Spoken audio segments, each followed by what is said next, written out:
Welcome to the Lake Highlands Church. Our speaker this week is Lead Pastor Keith Boyd. For more information about this podcast and the community at Lake Highlands Church, please visit lakehighlandschurch.org. So I have these visuals. I'm a runner. Now you may look at me and say, you, a runner? As I told Dayla, the first time that Dayla and I were having lunch and getting to know each other, she said, what do you do for fun, or what are some of your hobbies? And I said, I am a runner who is not running. I do like to run. It's very therapeutic for me. I love getting out and just listening to praise music or podcasts or praying or whatever. It's just great therapy for me. But over these last number of months, as you can tell, it has not been part of my priority. But I haven't always been a runner. I was an athlete in high school and college, and then my athletic stuff kind of trickled off, and I started running in 2008 because I got challenged to run in a marathon to raise money for World Vision. And I was at this conference with a buddy of mine, and he looked over at me and said, Keith, we ought to do that. And I said, well, if Mike can do it, I can do it. Well, Mike is a former Navy SEAL. And he can get up every morning and run 26.2 if he wants to, just because his mind says, I'm going to do it, so I'm going to do it. But I thought, I can't let Mike, yeah, exactly, ego. And so I started training early in 2008 for an October marathon. And to prepare, I decided, well, I'm going to run a half marathon in March. And so I started running, and literally the first few times that I got out, I couldn't run a quarter of a mile without stopping and going, oh my gosh. But then I stayed with the discipline and the routine of it all and the program, and I was able to complete a half marathon in March of 2008, and then I continued to train, and there's a medal in here of the half marathon, and I continued to train for the October full marathon in Chicago, and about, I don't know, it was a month or 3 weeks before the marathon, I was having terrible pain in my left shin, and so I went into my chiropractor, and he ran some tests, and he said, I think you have a stress fracture in your tibia. And he said, but if you want to still run the marathon, you can, you'll just have to endure the pain. And so I thought, well, I've been training all this time, I'm going to go for it. And so the day of the race, I took like 8 Advil before, and then at mile 13, I stopped and took about 8 more, and then at mile 16, I needed some more, but I was all out, and the medical tents were all out because I was so slow. Everybody before me had gotten it. Anyway, I finished the Chicago marathon in 5 hours and 8 seconds, which I thought was pretty good with a stress fracture in my tibia. Over the subsequent years, I have run several more half marathons and one more full marathon. I ran the New York Marathon in 2010, which was pretty cool. And I have these medals. Now, you will never see me wear these medals. In fact, you will not walk into my home and see Keith's running wall. The display of my running prowess. You won't see it. But I keep these medals on a hook in my closet, so that every time I open my closet door to go in to get clothes for the day or whatever, I see those medals. And it's not so that I can look at them and have this thought, oh, I was really good, It's a reminder of the fact that if I focus, if I put in the discipline, if I put in the work, I can accomplish great things. Now, you might think, Well, Keith, what does that have to do with Joshua chapter 4? Well, we've been in this series where we've been talking about taking new ground, and we've been looking at this portion of the Bible called Joshua. And we've been learning some things about what it looks like or what it takes for us to take new ground in our lives personally, but also corporately as a church. And if you're visiting with us this morning, we are thrilled that you're here. And so just to kind of catch us all up, what we've been, the assumption that we have made is that whether you believe in God or not, whether you're a follower of Jesus or not, we all want to have this full, satisfying life. Yes? I mean, nobody wants to just live a doldrum life. We all want a full life. We all want what Jesus says is the abundant life. We all want to be a part of something bigger than ourselves, where we are making an impact on others and potentially on the world. There's something in all of us, whether we believe in God or not, that makes us want that. And so what we've been discovering as we go through this book of Joshua is that God has some things to say about how to step into that abundant life, how to take new ground. And first, it means that we can't just sit back and wait for it to come. We have to be intentional. We have to take initiative. We have to have courage. We have to take some risks. And what we've been, or as you've heard me say several times over these weeks, is that I think that this book is extremely timely for us as a congregation, because we are in this season where we are trying to discern God's direction for the new place, the new chapter that He has for Lake Highlands Church. Now, you may be wondering, okay, well, what does that have to do with the medals?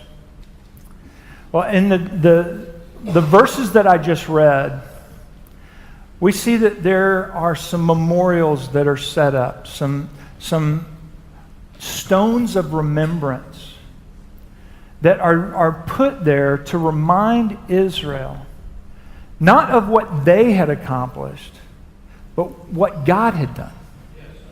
They were to be there as a reminder of God's miraculous care in their lives.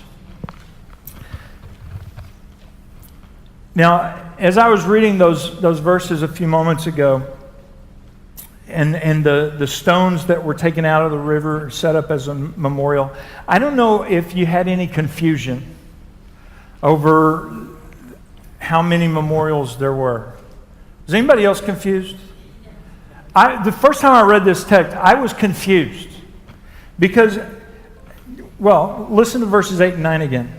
Verse 8 says, "So the Israelites did as Joshua commanded them. They took 12 stones from the middle of the Jordan, according to the number of tribes of the Israelites, as the Lord had told Joshua, and they carried them over with them to their camp, where they put them down."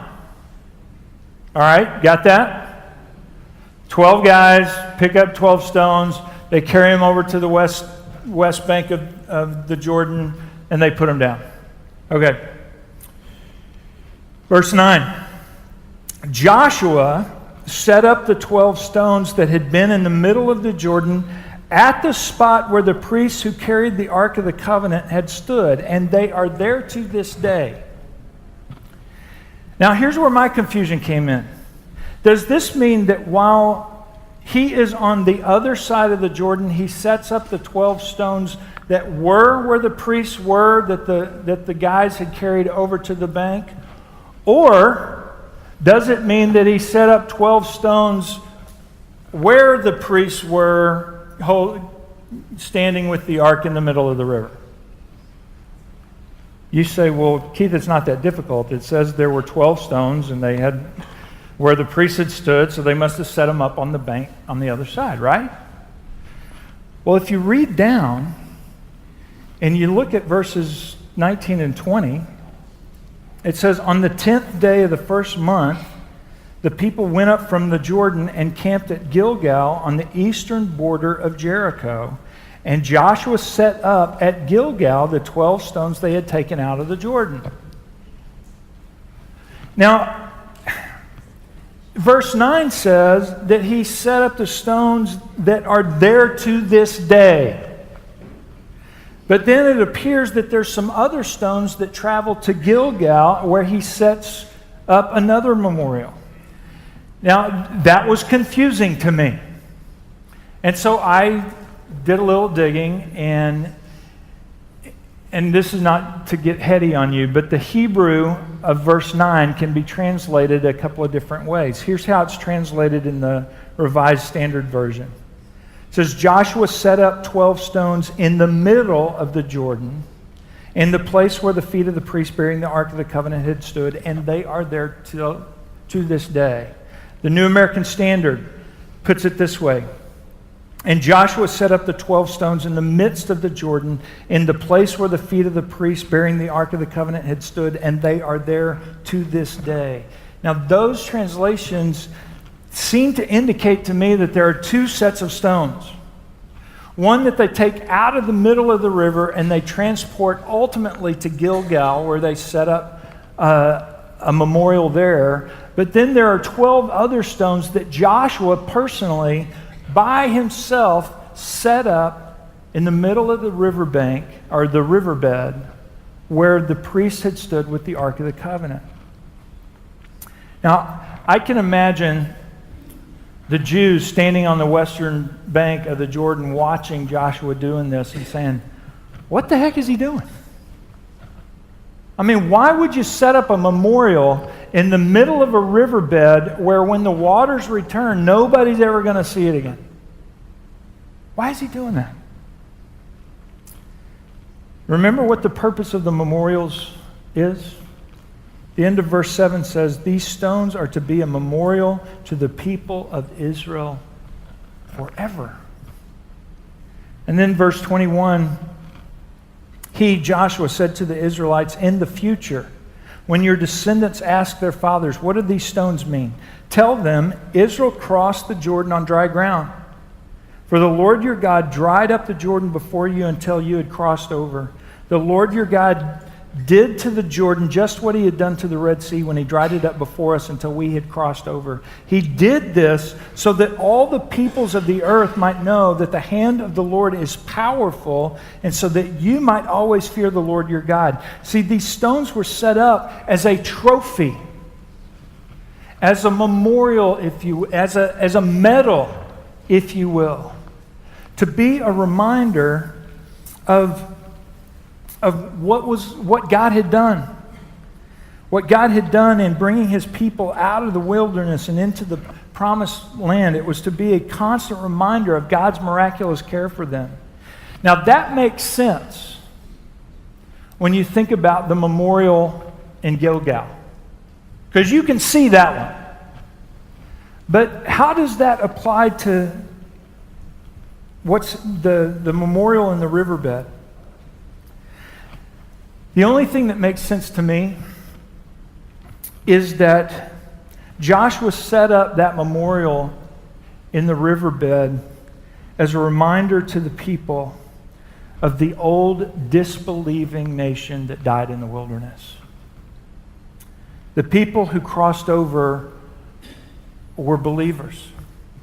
They were ready to follow the Lord at all costs. They were ready to take risks. They were taking initiative. They were stepping into the promise of the future, even though they didn't know what it would look like.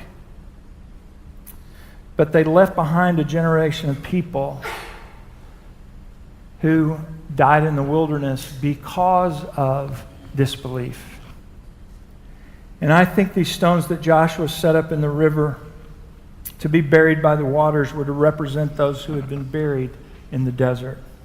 So when the parents of children would be walking along the West Bank and walking through Gilgal, they could point to the stones that were there, and they could tell them of what God had done to bring the nation of Israel across the Jordan River on dry ground. But then they would also stop and say, hey kids, you can't see it, but right out there, under the water, is another reminder.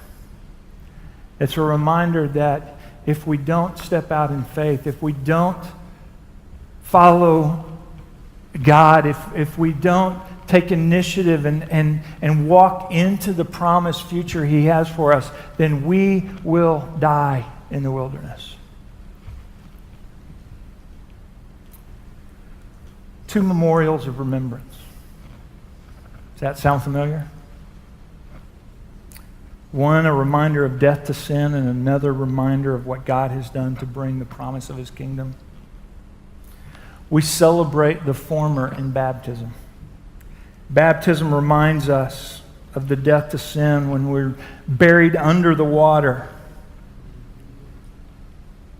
That's the old self, the unbelieving self that is put to death. So that when we come up out of the water, we come up with the promise of new life. The disbelieving self, the wilderness self, the old self is buried, but the new self, the regenerate self, comes out on the other side. I think the memorial in the middle of the Jordan is a foreshadowing of baptism.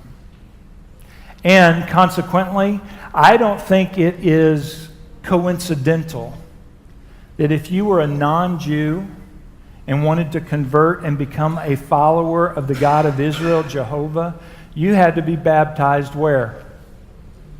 In the Jordan. The second memorial is one that we celebrate every week when we come to the Lord's table. It's a reminder of the victory that we have over sin and death when we put our faith in the miraculous work accomplished through the death and resurrection of Jesus. Friends, these 2 memorials, these 2 trophies, if you will, we look back in remembrance on those, not so that we can live in the past, but so that they will motivate us and inspire us and encourage us to step into the future that God has for us. How many of you have ever heard of a story called David and Goliath? Anybody? That looks like about 50% of us. You guys heard of David and Goliath? All right, so whether you grew up in church or not, you've heard of the story of David and Goliath. And we all know the story. If you want to read it, it's in 1 Samuel 17, but let me just remind us of kind of what happens. David, this is before he's the king. David is a teenage shepherd boy tending to his father's flocks. The Israelites are at war against the Philistines, and there's this battle going on. And so David's father sends David to go and check on his older brothers who are all a part of the Israelite army. And he sends with him, some wine and cheese, kind of a mid-battle hors d'oeuvre or something, I don't know. And so David goes and he's checking on him. And what he finds is the Israelite army, they're all shaking in their sandals because the Philistines have this big guy named Goliath. And Goliath is scaring them to death. And so David, when he shows up, he looks out there and he says in verse 26, he says, "Who is this uncircumcised Philistine that he should defy the armies of the living God?" What's going on, guys? I know he's big, but he's not as big as our God. And so David, Eliab, David's older brother, says, you shouldn't be here. You're just a little shepherd boy. Go home, tend to the sheep. But David doesn't go home. He goes to King Saul, and basically he says to Saul, he says, "Look, I can take this guy." Well, not really me, but God can take this guy through me. And I've got some trophies at home that remind me of what God can do. See, God enabled me to kill a lion, and He enabled me to kill a bear. And if I can do that, I can take down this, LeBron James wannabe.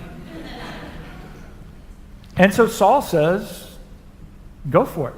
Knock yourself out. The text tells us that as David approaches, Goliath starts talking trash to him. And Goliath says, what am I, a dog, that you come at me with sticks? He says, look, I'm gonna take you out, and I'm gonna leave your body for the birds. You're nothing. To which David responds, you come at me with sword and spear and javelin, but I come against you in the power of the Lord God Almighty. And God will give you into my hands this day, and we as an army will then take out all of the Philistines. And you know how the story ends, right? Goliath's all being what Goliath does, and David takes a stone and he nails Goliath in the forehead, and Goliath goes over, and the Philistines are scared to death because their champion is down, and so they take off running, and the Israelites chase them and defeat them. So what does this have to do with trophies and memorials? Do you remember how the scene ends? Verse 54. David took the Philistine's head, which he had cut off, which he said he would. David took the Philistine's head and brought it to Jerusalem, and he put the Philistine's weapons in his own tent.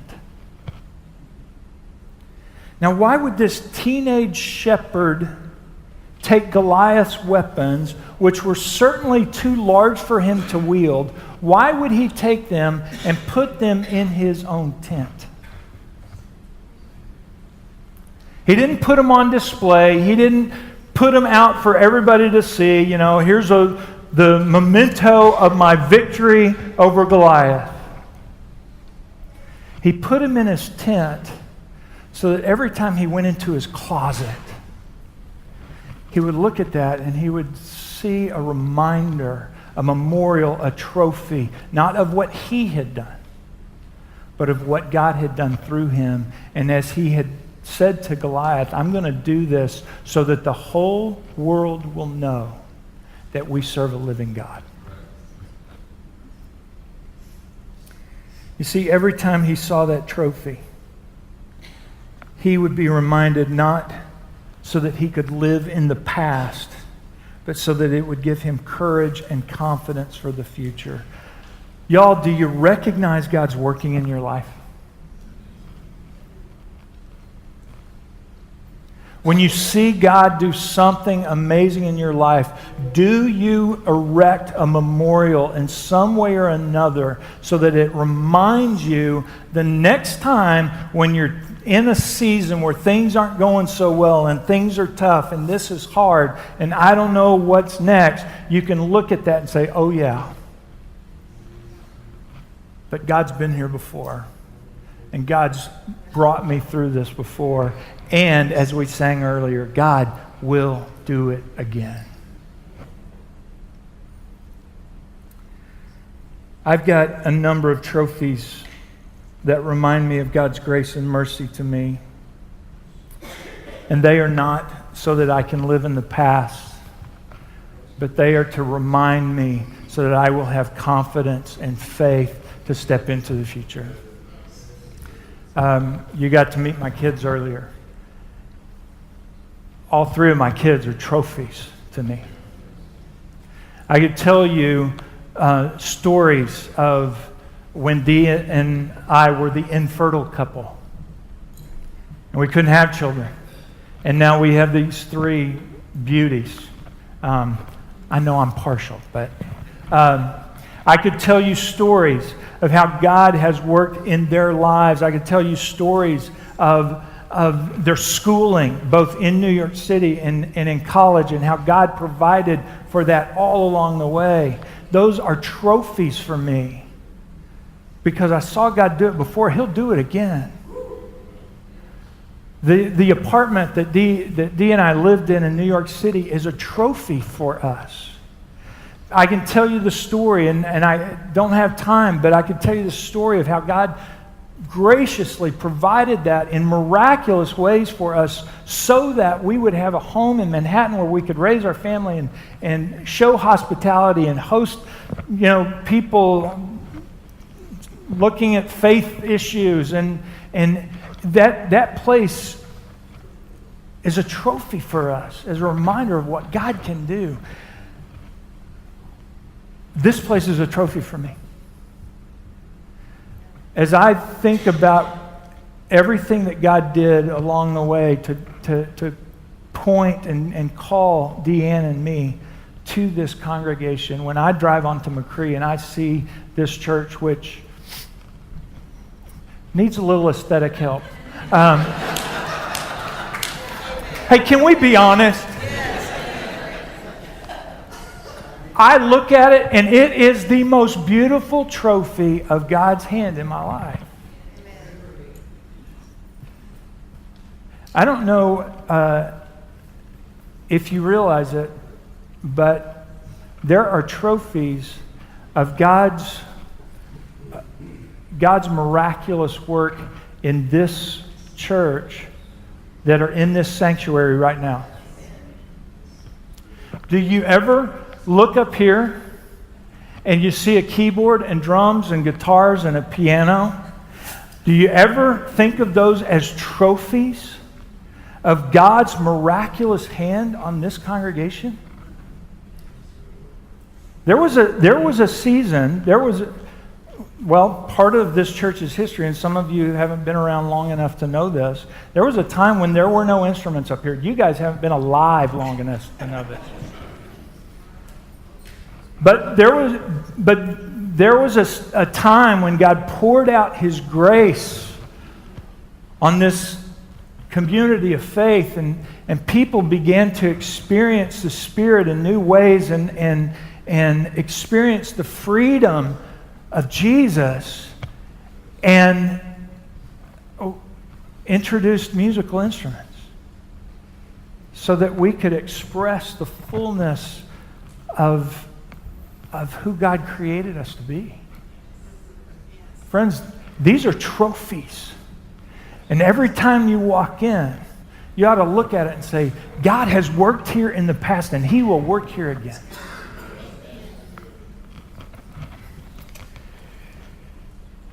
There are so many things that should trigger our memories of God's activity. Places that we've been, people who have been influential, experiences, mementos that we treasure and hold on to because of what they signify to us and how they remind us of what God has done in our past. But we don't look at them to remember that's what God did. We look at them to remember that's what He can do again.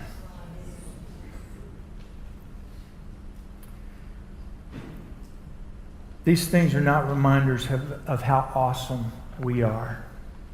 They are reminders of how awesome God is. As I mentioned earlier, we've been given as the church 2 powerful memorials in baptism and the Lord's Supper. In a few moments, we're going to come to the table and celebrate the Lord's Supper. But before we do, I want us to spend just a couple of minutes individually in silent reflection, thinking about what God has done in our lives. I want David and the band to come in, and they're going to just play quietly. But I want you to think of some specifics. Some specific things, and you may want to jot them down. You may want to, type them into your phone or whatever. But I want you to think of some specific things that you can point to where you know without question, God did that. And then allow that to be a trophy for you. Not so that you can live in the past of what God has done, but so that it gives you confidence and faith to step into the future that He has for you and that He has for us as a church.